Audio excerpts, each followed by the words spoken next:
Ini bukan kisah sepasang remaja yang jatuh hati, bukan pula kisah seseorang memendam perasaan, dan kisah penuh bahagia.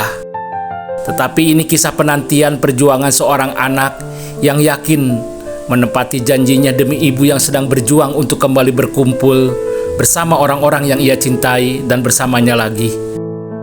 Walaupun lantunan doa sayup-sayup diselingi isak tangis. Tahun 2021 menjadi awal dari sebuah perubahan segalanya. Semuanya berawal dari aku yang bernama Emily sedang berjuang mengejar revisi skripsi untuk wisuda. Waktu itu revisiku hampir rampung, namun permasalahannya aku belum kunjung mendapatkan ACC cetak karena waktu pendaftaran wisuda tinggal beberapa minggu lagi. Aku selalu menyembunyikan perasaan cemas dan khawatirku, namun ibuku merasakan apa yang ia rasa. Bagiku, ibuku adalah tombak semangatku yang terus memacu aku untuk berjuang. Singkat cerita, selang beberapa minggu aku mendapatkan kabar ibuku pingsan di tempat kantor. Saat itu aku sedang menunggu kepastian dosen perihal ACC skripsiku. Pikiranku tak karuan, cemas, khawatir, sedih menjadi satu. Aku langsung menuju ke rumah sakit dan ternyata aku melihat ibuku terkulai lemah di ruangan IGD. Beberapa teman kantor ibuku tampak berlalu lalang melihat kondisinya.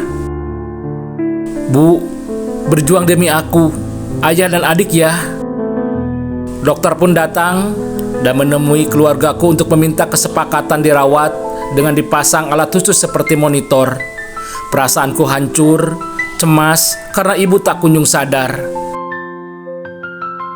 Ternyata dokter menetapkan gejala suatu penyakit yang membutuhkan tindak operasi besar yang kemungkinan kesempatannya hanya 50%.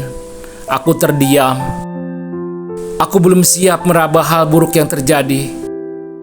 Di sudut rumah sakit kulihat musola. Aku langsung bersimpuh dengan berderai air mata. Kupanjatkan doa yang tulus. Aku sempat bertekad akan membuktikan bahwa aku bisa masuk pegawai negeri sesuai kemauan ibuku. Setelah itu, ibuku segera memasuki ruangan operasi dan aku mencetuskan janjiku tadi. Entah apa yang membuatku yakin. Di sini perjuanganku dimulai.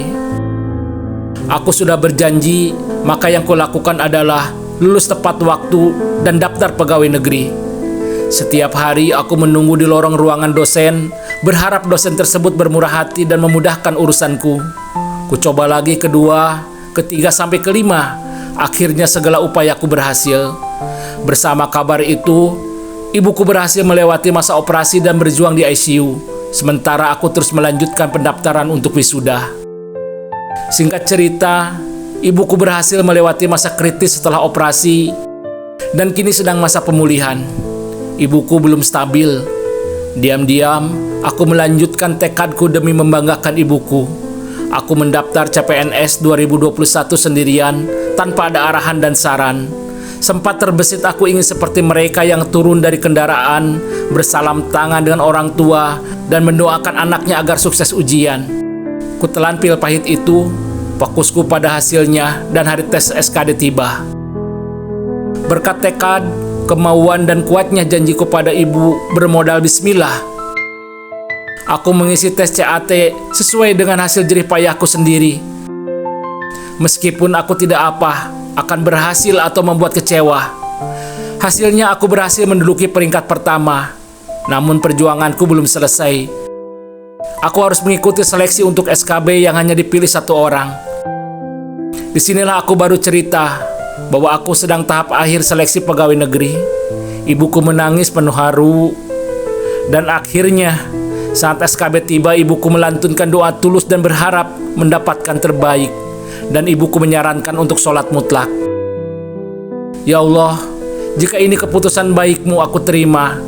Namun jika kau beri aku kesempatan menjadikan hadiah untuk ibuku, akan menjaga sebaik-baiknya.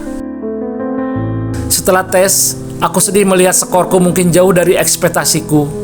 Tetapi ketika aku melihat live score, ternyata skorku tertinggi dan membuat aku dinyatakan lolos seleksi. Kini aku sudah membayar janji itu dan menikmati pekerjaanku sampai saat ini. Perjuanganku tak mudah. Silih berganti badai menerpa. Meskipun aku sendiri tak yakin akan berakhir baik, namun janji Allah itu pasti. Di saat ada kesusahan, pasti ada kemudahan. Jadi ujian sebagai nikmat dan percaya untuk meningkatkan takwa padanya. Derai air mata dalam untayan doa, kupanjatkan selalu agar aku bisa menepati janjiku. Sengaja kubagikan kisahku agar menjadi inspirasi bagi kalian yang mempunyai cerita yang sama dan berjuang membahagiakan orang yang tersayang.